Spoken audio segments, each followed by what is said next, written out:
Last week's video about myself surviving the 2024 economy was certainly an interesting one because I don't typically talk about that sort of thing on this channel, but I want to do more of that because honestly, I think it's fun. I think it's important to be transparent. Times are really tough for almost everyone out there, including myself. I will be perfectly honest. I have been in some tough spots mostly throughout 2023, and I'm hoping 2024 is a huge improvement for me, and so far it is, and I'll talk about that shortly. You are not alone. You know, that's the best way I can put it. You are not alone in struggling, and in an odd way, it's kind of nice to know we're struggling together, with hopefully a brighter future on the horizon. But anyway, guys, yeah, my last video was pretty fun to make. Of course, a few of you took what I said, this nice, valuable information, and twisted my words into something negative. A few of you. Most of you were great. Most of you appreciated the fact that I did what I did. So thank you for that. But I do briefly want to touch upon that in detail by saying this. I am not contributing to the problem of spending too much money. I am not a hypocrite. I am the real deal. I will always tell you how I feel and the way I prefer to do things. And I'm saying that for a reason because a few of you were like, well, David, you eat fast food every single day.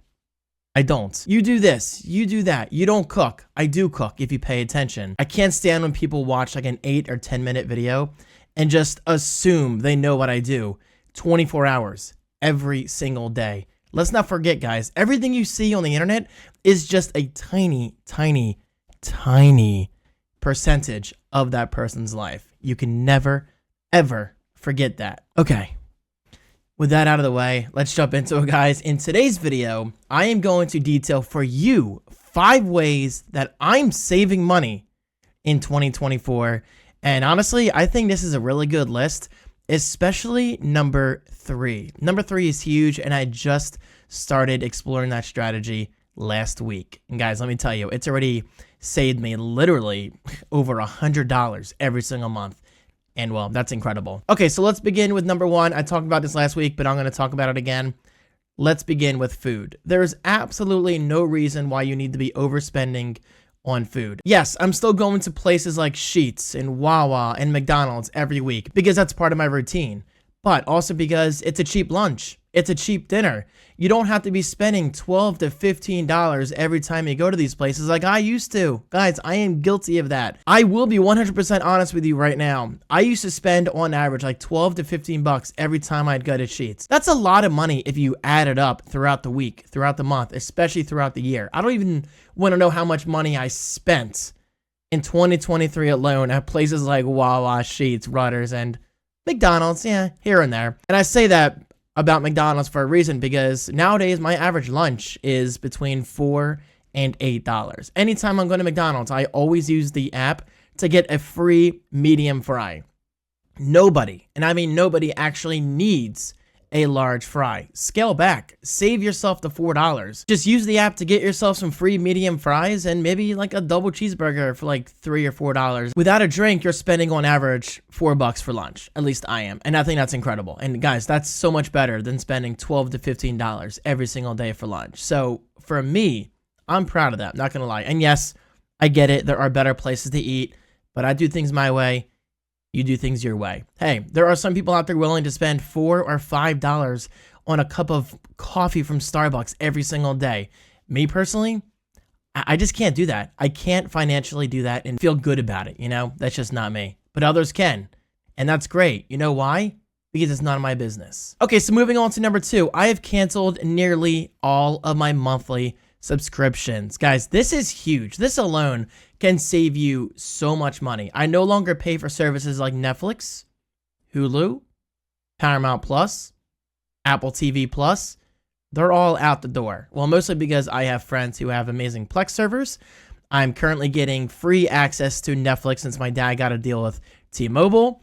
So take advantage of those deals when you can. Talk to your family, talk to your friends, ask if you can access their services. And yeah, it might feel like you're piggybacking off of people. Well, because you are. I mean, I certainly do. If I can get free access to Netflix, then hell yeah, why not? I'm damn proud of that. No shame, guys. But at the same time, I do pay for certain services every month. Certain services that I feel like should be part of my life. Number 1, I am paying for Google Nest. That's like $8 or $10 a month. which is essential for my safety and my security. I have a Nest video doorbell. I have my Nest cameras around the house. I have my Nest thermostats, which don't require Nest Plus or Nest Connect, whatever it's called. But I do pay for that service because it's important that I have security. I like knowing when someone's at my front door. I like knowing, God forbid, if I'm ever robbed, that I have cameras backing up to the cloud so I can see what kind of asshole barged into my house. I can find out where they live and put a nut. But seriously, safety and security, those two things are huge, and in my opinion, are definitely worth spending a monthly cost on. The second thing I also pay for every month, Xbox Game Pass Ultimate. Now, this is like $15 or $18 a month. I'm not going to lie. This one I'm not exactly proud of, but as a huge Xbox fan, I feel like I deserve to pay for at least one entertainment subscription monthly service. And well, that's exactly what I do. With Game Pass Ultimate, I get access to literally hundreds of games on my Xbox consoles. My Xbox Series S here, my Xbox Series S in my bedroom, and my Xbox Series X downstairs in my living room. In addition to PC games brought to you by Xbox Game Pass, which is great for me as a content creator / Kick live streamer. So it's nice having a virtually infinite access to hundreds upon hundreds of games, whether they're on my consoles or my PC. So for me, it's worth it. And finally, another subscription I do is a 1 monthly Kick subscription to my friend Logan. Shout out to my friend Logan. He does not know I'm doing this, but I'm going to link him right below. I'm going to link his Kick stream. And well, I spend $5 a month to support him as a live content creator / live streamer, whatever you want to call him, every single month. And well, hey, for me, it's more than worth it to support a friend. Okay, so those are my monthly subscriptions. Again, guys, I have completely cut out like Paramount Plus, Hulu, Netflix, all that stuff. I don't pay for any kind of media streaming service these days, which I think is really cool. Number 3. This one deserves its own video, but I wanted to just talk about it today. Now, I don't know if I'm going to make a dedicated video, but I at least wanted to share details with you in this video. I finally called Xfinity last week, right? And I negotiated a bill reduction by 50%, more than 50%, guys. I actually managed to lower my cable bill by a huge amount. I quote cable bill because when I quote cable, I'm talking about like TV and whatever, but obviously your internet connection comes through a cable connection unless you have fiber optic and whatever. Me personally, and around here, guys, we don't have access to things like fiber. At least I don't think we do right now. That could change in the future. Okay, so anytime you want to discuss lowering your monthly bill with your ISP, in this case, your internet service provider, it's typically a pain in the ass, right? And well, this is where my story begins. One day last week, I woke up to a monthly charge from Xfinity, which I'm used to, you know, like typically it's like $204 a month, which is a lot of money considering what I'm actually getting out of it. More on that in a bit. But for whatever reason, this month, March 2024, they charged me $236. I was pissed. Guys, I'm over here trying to save money and cut costs where I can. And here I am waking up to a $236 bill from Xfinity. And guys, nothing changed on my end. I didn't tack on any services. My usage, as far as I'm concerned, was consistent with previous month usages. So why raise the price from a high 204 bill to even higher 236? So I got on their chat. I was talking the chat, blah, blah, blah, blah, blah. Typical salesman trying to talk me into some kind of 5G mobile device that I can share with my family and friends. I'm like, dude, I live alone. I don't give a shit about that. I didn't talk to him like that, obviously. I was nice, I was cordial, I was professional with him, and I was patient. Well, because he just kept trying to upsell me on buying new things that would technically lower my price. And yeah, it would, but for how long? So I was like, dude, I just want to cut my landline. I just want to cut my TV service. I don't use a landline phone. I don't use TV service. And yes, let me back up real quick. Yes, I was paying for a landline in 2024. Yes, I was paying for cable, which isn't that uncommon. Millions of people still prefer to watch TV. Me, not so much. I watch everything on YouTube, Plex, Netflix now because it's free for me, and so on and so forth. You know, like I just don't like watching TV. The advertisements suck. And while TV in general, for me, is just not overall that interesting. I like doing things a la carte. I like finding things I actually specifically want to watch. For example, I'm going through Better Call Saul again on Netflix, which I love. Excellent show. So yes, I was paying for all those services. I was paying for a landline. I was paying for TV service, which included like stars and all that stuff. And I was paying for internet. Now, why was I paying for 3 services when I should just be paying for one? The internet service? Well, it's because when I bought my house, like 5 years ago at this point, it was a good deal. It was a good deal because I was moving from one address to another address. And back then, it was a good deal to get everything bundled. And well, that's the only way I would get what I needed out of the internet. And eventually, I think like a year into my house or whatever, I upgraded to gigabit. Once again, it was a packaged deal. The only way I could get gigabit is if I packaged it with TV and a landline. And at the back of my mind, I'm like, yeah, this is technically wasting money, but to have a gigabit down and like 40 up, I know 40 up's not insane, but there's only so much upload I need. I know, even as a content creator, it's okay because I upload my vlogs overnight. It's not a big deal. I was like, you know what? Let's just do it. Let's just do it. But gradually speaking, over the years, cost went up, and up. And well, jumping forward to today, last week specifically, I woke up to that $236 charge. I got on the phone with Xfinity. I dread talking to customer service on the phone because I know exactly what they're going to do. They're going to try to keep me as a customer, with the landline or whatever. And shout out to the lady I talked on the phone. I forget her name already. She was very nice. She wasn't too pushy, but oddly enough, she did start out by saying, David, the only way you're going to get a good deal on the internet is if you keep your cable service. But in this case, we'll give you like the most basic cable service. So I was like, okay, that's fine. That's fine. Minutes go by, and for whatever reason, she changed her mind and was like, you know what, David? We found an internet-only deal for $800 down and I think 20 or 30 up. I think it's 20? I don't know. Either way, it's enough for uploading my YouTube data and YouTube content, streaming on Kick consistently without dropping frames. We can bring your bill down to $90 a month. So I went from that new charge of $236 monthly down to $90 monthly for $800 down. $800 down is more than enough for just me in this house. I don't have a family. I don't have a big social life. I don't have people over all the time streaming like 3 or 4 things of 4K at once. I have never, ever once needed to stream more than I've needed. That didn't make sense coming out of my head, but you guys know what I'm saying. I stream things on Netflix. I stream things on Plex. I upload to Kick. I upload to YouTube, and it's never an issue. So yeah, I'm so proud to say I got my bill from $236 down to $90. And yes, I realize there's still going to be people in the comments saying, well, David, I get $1,000 down and $1,000 up for $60 a month. Well, you know what? Good for you, buddy. Good for you. I'm happy for you. But hey, in my case, I am more than okay with paying $90 a month for $800 down and $20 up. It's absolutely perfect for what I do. And I honestly could not be happier. Like $90 a month is nothing for how much I use my internet. Now, guys, keep in mind, I work from home, so $90 a month for me is an amazing deal. And well, that's why I'm so happy that I finally picked up the phone and talked to them. And honestly, it wasn't that hard to get me down to a good price. So call up your ISP and talk them down to a price. And if it comes to it, threaten to move to another ISP. They hate the idea of losing you as a customer. Okay, well, I just talked about that so much longer than I should have. And that, yeah, that should have been its own video, but there you go. Number 4, I'm going to get to this quickly. I'm paying off all of my credit card debt this year. Yes, I'm paying off all of my credit card debt. I don't owe a ton of money. Roughly speaking, it's about $5,000, which isn't insane. That's not insane. And actually, I just got an alert from Experian.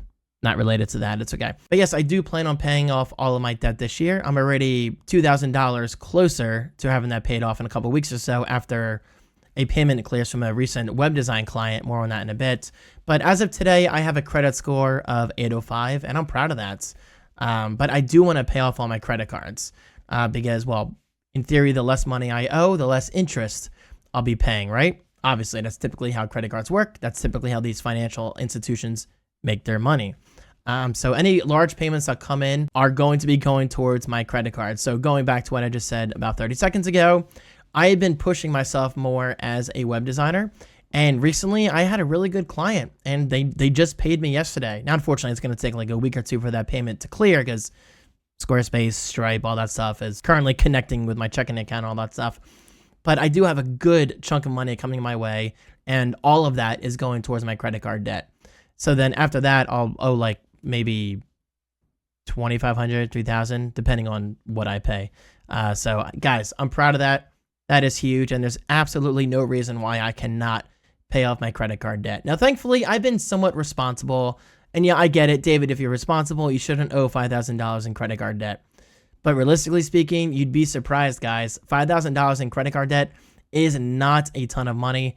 It's not unreasonable to think that I can pay that off in just, 3 or 4 months if I really push myself as a creative content creator and all that stuff. So I'm just saying, guys, like if you have credit card debt, put yourself out there. There's a good chance you have a skill that others are willing to pay for, and just make money. Make money to pay off that money, to pay off that debt in this case. And finally, number 5, it helps to not have much of a social life.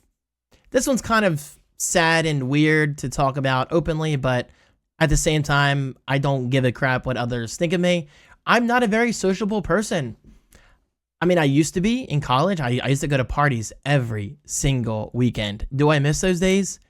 Absolutely. God, I miss my college days. Not a worry in the world, except for like maybe an upcoming presentation or a project that I've been stressed about. God, I miss those days.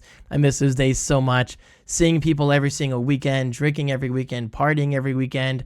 Guys, college days were the best days of my life, and I wish I could go back right now just to relive those, 2 years I had at Stockton. Good times, good times. Anyway, we're not going to reminisce and start crying on video, are we? Of course not. Everything's fine. No, but seriously, guys, it's 2024. I'm an adult. I'm working. I'm a hardworking individual. So I'm perfectly happy with how things are now regarding my social life or lack thereof. Yes, I don't really have a big social life these days. I don't go out every weekend to bars like a lot of people do. I don't go to the movies. As much as I love movies, I'm not paying like $10 or $12 or whatever for a movie ticket when I could just watch it for free at home. I'm sorry, I'm just not going to do that. I am perfectly content hopping on the Discord, talking with my friends who I talk to pretty much daily at this point, playing games like Warzone, Fortnite, or just laughing about a movie that I'm watching on Kick. That to me is a good time. Like the world has changed, meaning the internet is such a big part of our lives in a good way, in a bad way as well. But for me, it's a good way. This is my life. I love living online. I work, live, and breathe online. This is my life. So I don't need to go to expensive restaurants or to bars or overpay for a movie ticket, just to have a good time. And that's the way I choose to do things. And I'm just saying that, hey, I mean, if you're like me and you're an introvert as well, don't be ashamed of who you are.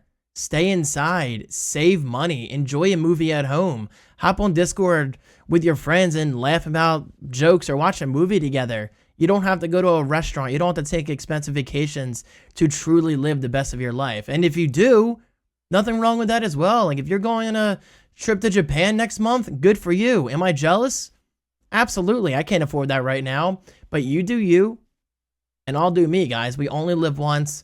So just be happy with yourself and just don't overspend because you think you have to spend, because you think you have to fit in with everyone else. And guys, always put yourself first. It's okay to be selfish sometimes. It honestly is. All right, guys.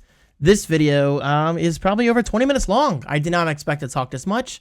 You can thank Xfinity for that. But I'm glad I talked about that because honestly, guys, I'm literally saving over $100 every single month. And now I'm honestly paying for what I use my internet for. Okay, so honestly, it was always worth more than $90 a month for me, considering what I do, YouTube, Kick, creative services like website design and all that stuff. But hey, I'm happy with it. Guys, there you go. Those are 5 ways I'm saving money in 2024. Could this video have been much shorter? Obviously, but you don't watch me for short content, do you? And if you do, well then, you just got played. Thank you guys so much for watching. I hope you're having a great day. And of course, if you have any tips on how you're saving money in 2024, let us know right below. And I can't wait to read those comments about, how often I go to Wawa and Sheets. Relax.